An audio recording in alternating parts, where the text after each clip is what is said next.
마가복음 8장 34절에서 38절 말씀. 신약 성경 67면.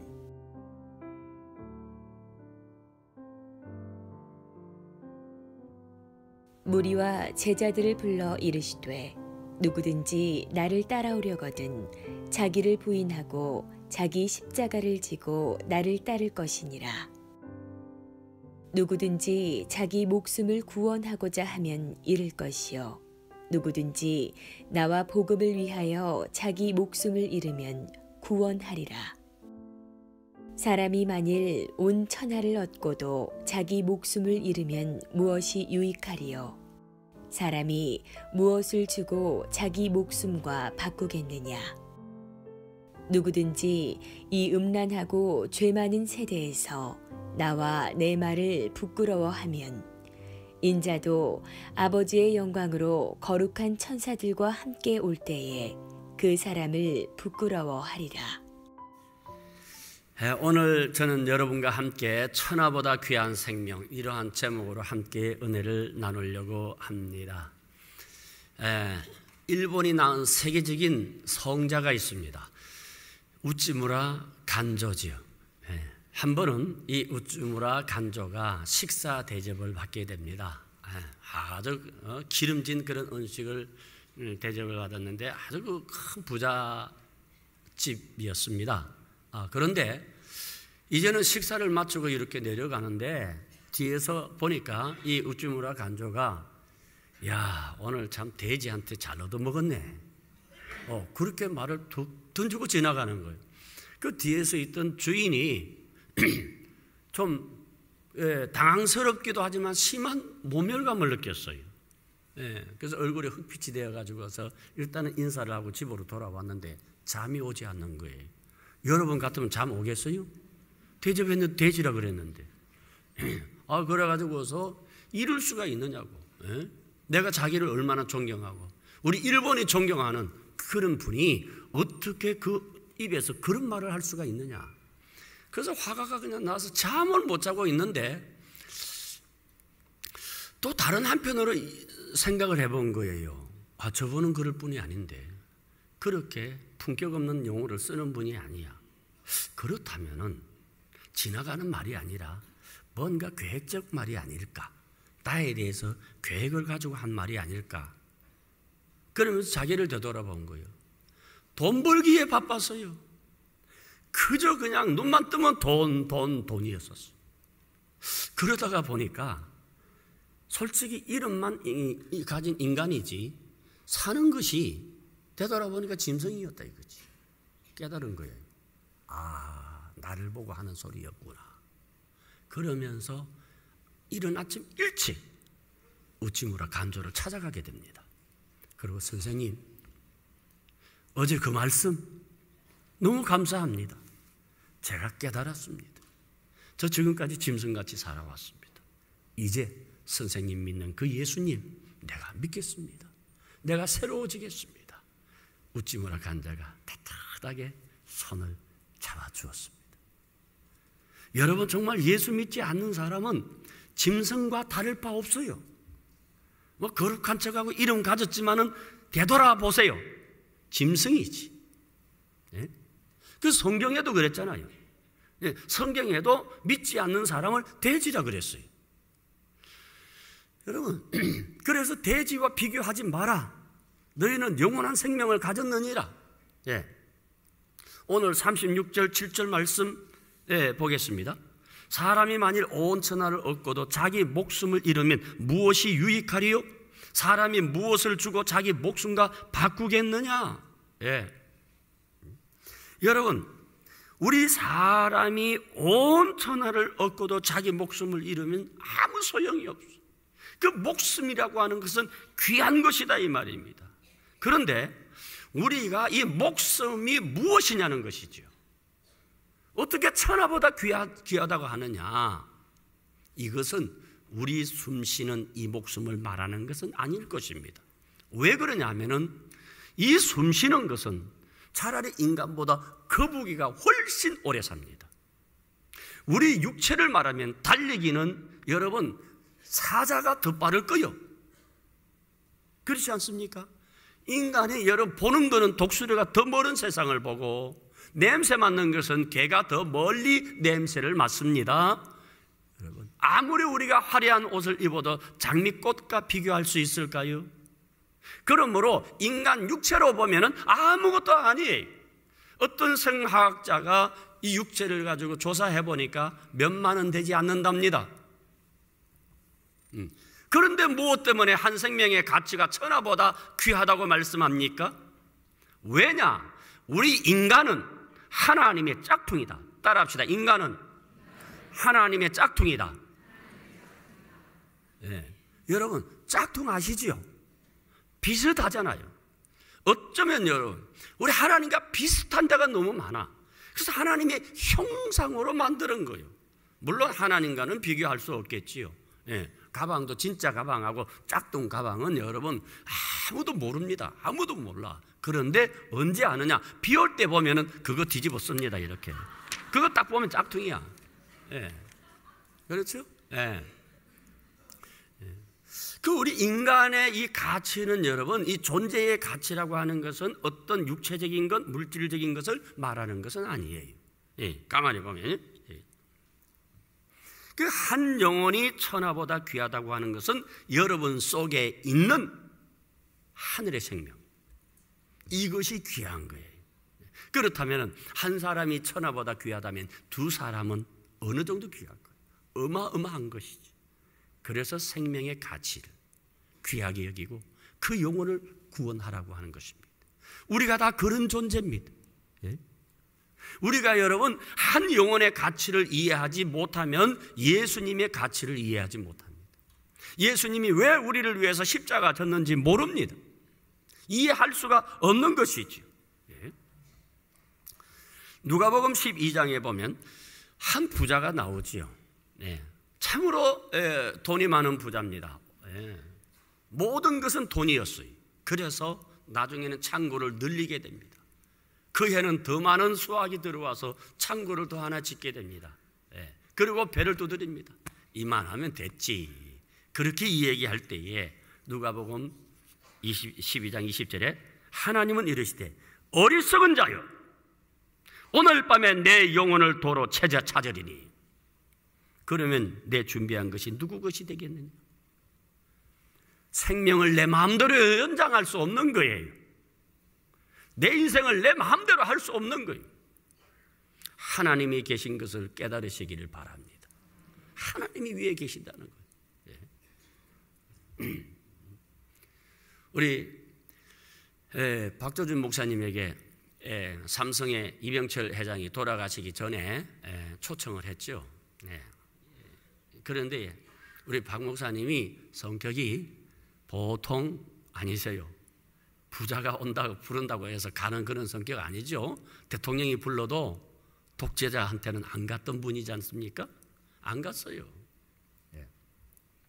그래서 이제 캐토릭 신부를 불렀는데 결국 이병철 회장이 구원받지 못하고 돌아가실 때에 관에 유언을 남겼죠. 자기 손역에 구멍을 뚫어서 이렇게 내어서 이병철, 천하의 이병철 빈손으로 간다 하는 거 보여주라고. 그랬어요. 그러간 거. 참 그런 거 보면 우리 박조준 목사님 대단히 존경스러운 분이에요. 전두환 대통령 때 3번 불렀어요. 처음에 막 이제는 나라 정권 잡았을 때 오라고 했을 때에 안 갔어요. 내가 왜 가냐고 그 양반한테. 그리고 이제는 이제 대통령으로 이제 취임하고 난 다음에 또 청와대에서 또 불렀어요. 안 갔어요. 나는 독재자를 축복할 수가 없다는 거예요. 그 사람한테 무슨 말을 하겠느냐. 또 안 갔어요. 3번째, 조찬 기도회가 있어요. 한국의 멍청한 목사들이 나라를 위한답시고 독재자 전두환을 위한 조찬 대통령 조찬 기도회를 만들어서 기도 설교자 부탁했어요. 그때 조 목사님이 못 간다고 안 갔어요. 참 많은 목사님들이요 청와대에 한 번 가면 그게 자랑하고 싶었어. 교인들에게 청와대에 갔다 왔다고. 대통령과 악수했다고. 조창기도회, 국가 조창기도회 하면 내가 이번에 조창기도회 순서 맡았다고. 근데 우리 박조준 목사님은 안 갔어요. 설교 못한다고. 그랬더니 그 조창기도회 하는 목사님한테 전화가 온 것이 아니라 청와대에서 직접 전화가 왔어요.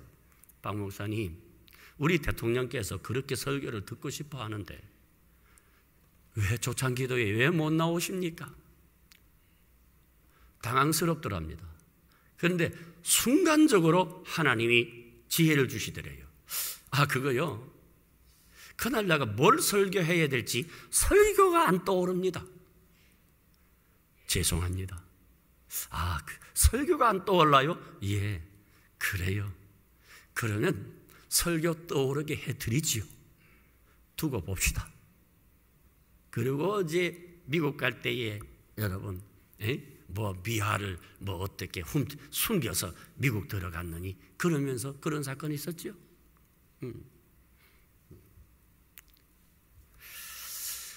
정말 여러분 시대를 향해서 바른 말을 해줄 수 있어야 되는데,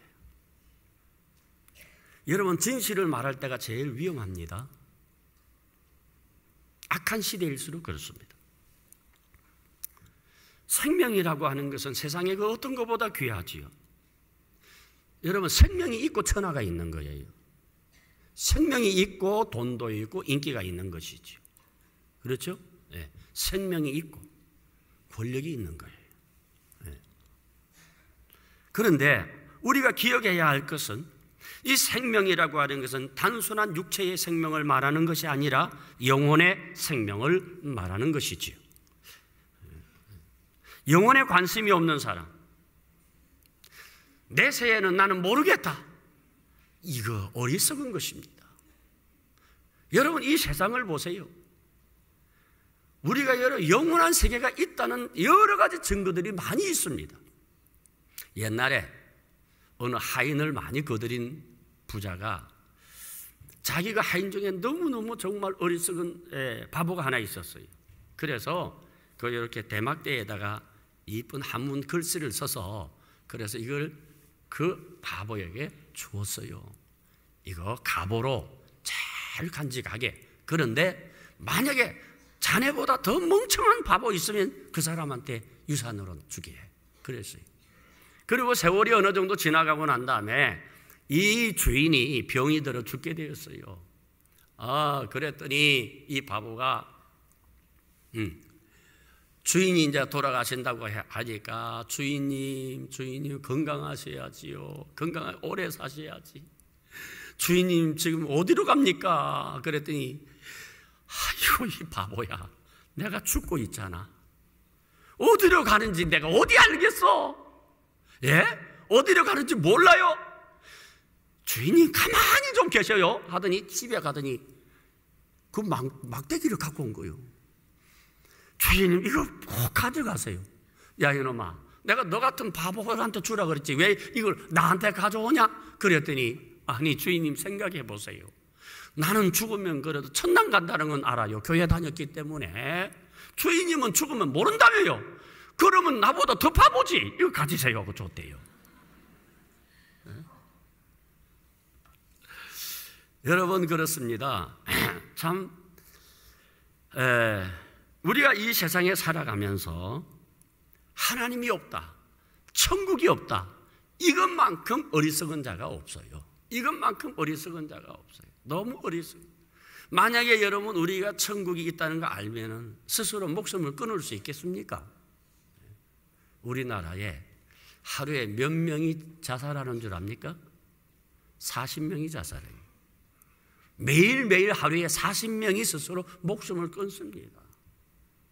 안타깝지 않습니까? 천국이 있는 줄 알면은, 하나님이 우리와 함께 하시는 줄 알면은 이런 일은 없겠지요. 시편 14절에 보면은 하나님이 없다고 하는 자는 어리석은 자다고 말씀하고 있습니다. 여러분, 그러면 왜 하나님께서 우리들을 많고 많은 사람들 가운데서 우리를 선택해 주었을까요? 영원 구원하라고, 나 혼자 천국 가라고 한 거 아니에요. 영원 구원하라고. 우리의 삶의 가치는, 우리의 생명의 가치는 내가 영혼을 구원하는 데 있다는 것이에요. 이거 중요한 겁니다. 여러분, 교회의 존재 목적은 영혼 구원이에요. 이해가 되십니까? 예.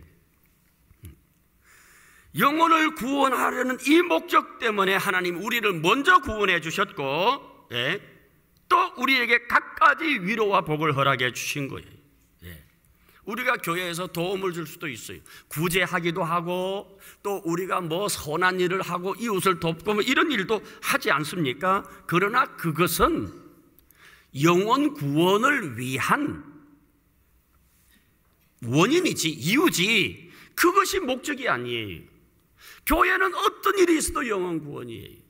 그래서 유명한 잔 스타트는 말하기를 전도하지 않는 침묵은 죄라는 거예요. 따라합시다. 전도하지 않는 침묵은 죄다. 예. 뿐만 아니라 에밀 브루너라고 하는 신학자는 불은 타야 되고 성도는 전도해야만이 존재 의미가 있다 그랬어요. 불은 타야 되고 성도는 전도해야 돼요. 우리가 뭘 하든지, 직장에 가든지, 우리가 누구를 만나든지 우리 머릿속에 영혼, 구원에 감사함은 전도입니다. 이것이 교회의 생명이다 이 말이에요. 예. 그래서 교회는 한 가지 목적을 가지고 나오는 사람이에요. 교회는 영혼 구원이에요. 이 목적을 가지고 교회에 나오는 거죠. 예? 예. 복음을 전하는. 앞으로 여러분 어떤 세상이 될 것 같습니까? 앞으로 우리가 살아가는 이 세상이 어떻게 될까요? 절대 가치 붕괴 시대입니다. 예, 따라합시다. 절대 가치 붕괴 시대. 네, 그 말은 뭐예요? 아버지 공경함. 우리 아버지, 예, 그죠? 부모 공경. 예, 이거. 그 다음에 남자는 여자를 만나는 거, 여자는 남자를 만나는 거. 예, 그런 여러분 세상이 변해도 변하지 않는 절대 가치라는 게 있어요. 이것이 붕괴되는 거예요. 그래서 이제 부자 관계가 없어요. 서서히 이제 없어집니다. 예, 부자 관계도 서서히 이제 없어지는 시대예요. 예, 앞으로 가정은 점점 파괴될 것입니다. 예, 가정이라는 것은. 예, 그 다음에 이제 여자의 권위는 남자 이상으로 상당히 뛸 거예요. 예, 그래서 여자 스스로도 부부가 살아도 여자가 마음대로 서로 상대를 선택할 수 있는, 그래도 남자가 손댈 수 없는 그런 시대가 옵니다. 남자 역시 그런 시대가. 그래서 가정 붕괴 시대가 오게 되는 거예요. 예. 이제 기계 인간이 나타나는 그런 시대가 되는 거예요. 예. 그러니까 여러분, 남자는 여자라는 건 기본적인 거예요. 그러나 그런 가치는 이미 붕괴되어 있어요. 왜 여자만 만나야 되느냐는 것이지요. 예?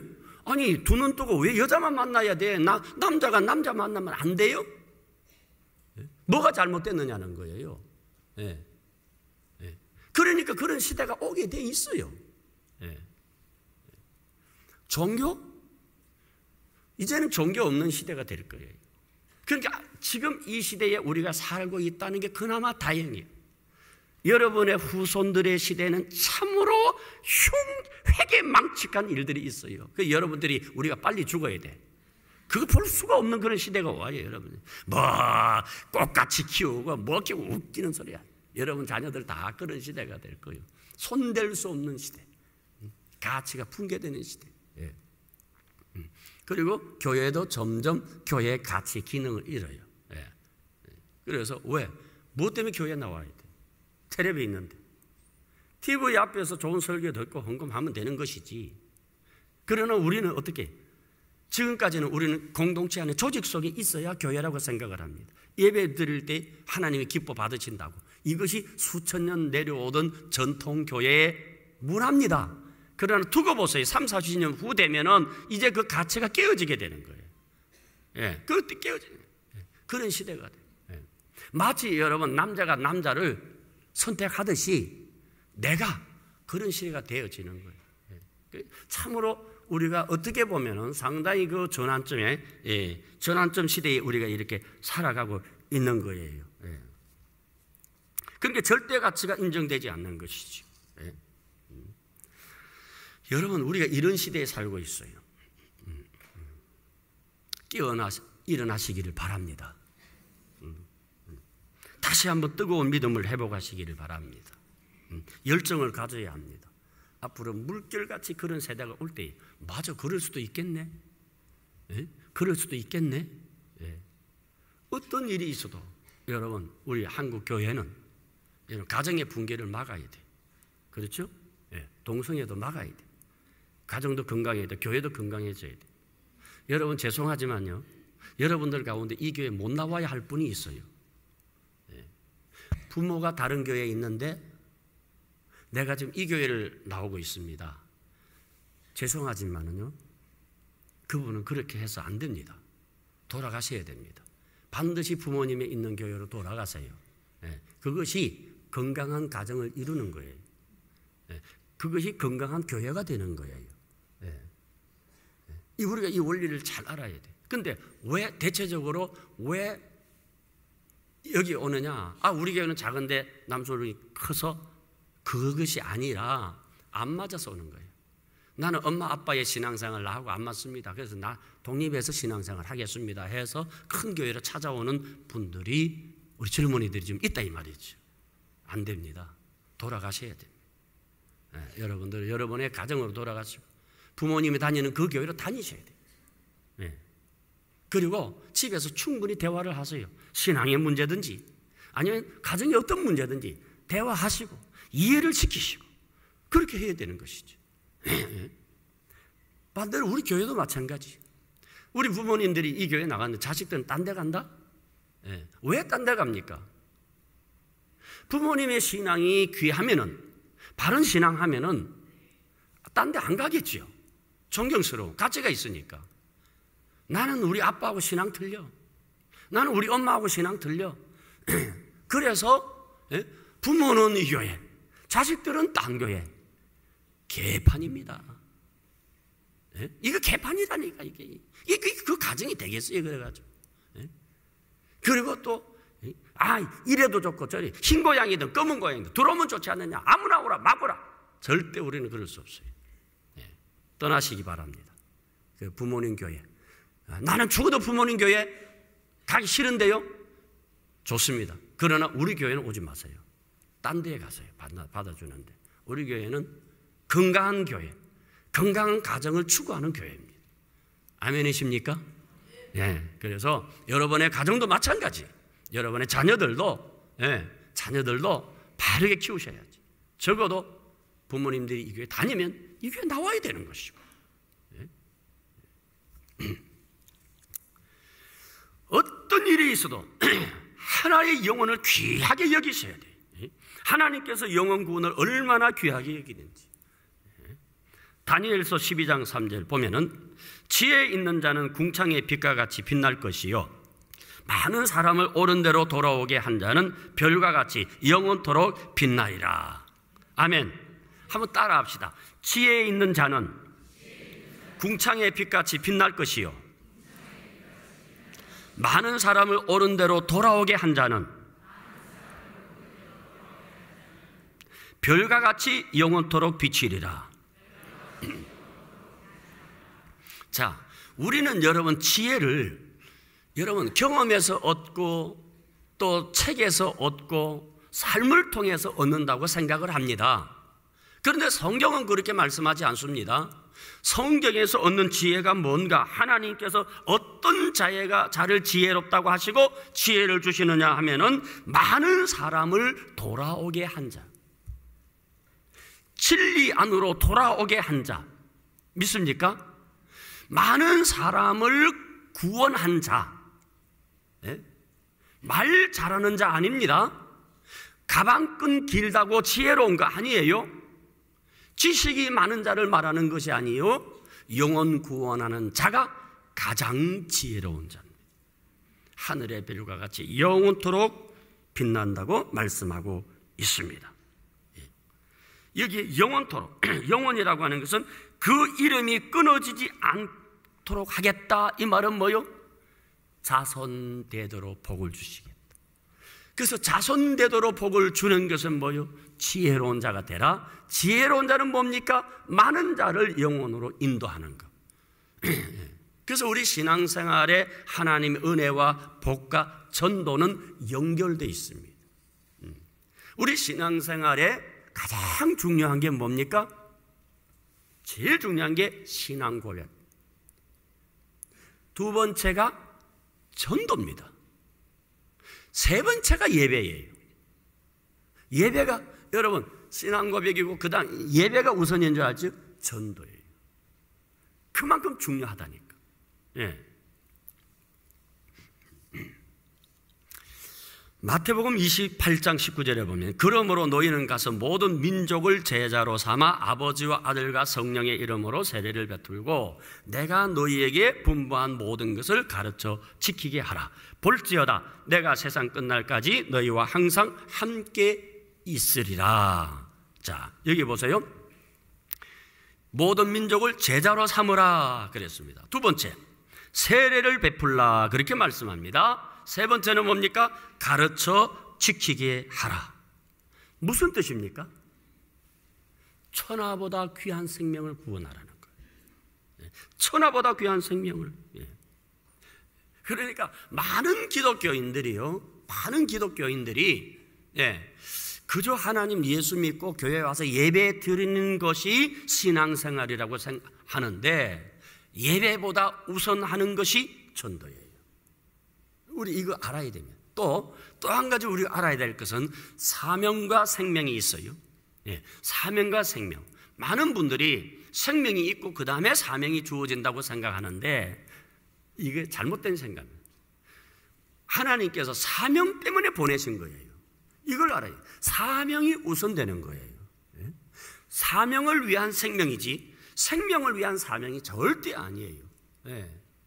그래서 리빙스턴 같은 경우 아프리카에서 사자에게 어깨 축지를 물렸잖아요. 보통 여러분 그러한 야생짐승에게 이 뼈를 물리면요 즉시 폐혈증 오잖아요.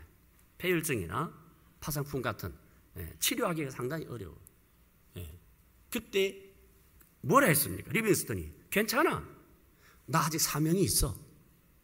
안 죽을 거야. 안 죽었잖아요. 사명이 우선이라니. 사명 때문에 생명이 있는 거예요. 살고 봐야지. 뭐 교회 일도 살고 봐야고 하나님도 살고 봐야. 그게 아니에요. 하나님이 주업이에요. 우선이에요. 조금 소화가 안 되지만 소화를 억지로 하시기 바랍니다. 이게 성경이에요. 성경이고, 이것이 바른 자세입니다. 하나님이 그런 분들을 기뻐해 주실 줄로 믿습니다. 아멘이십니까? 그러므로 우리는 천하보다 귀한 생명 구하는데 우리는 최선을 다해서 하늘의 별과 같이 영원토록 빛나는 위대한 하나님의 아들, 딸들 되기를 주의 이름으로 축원합니다.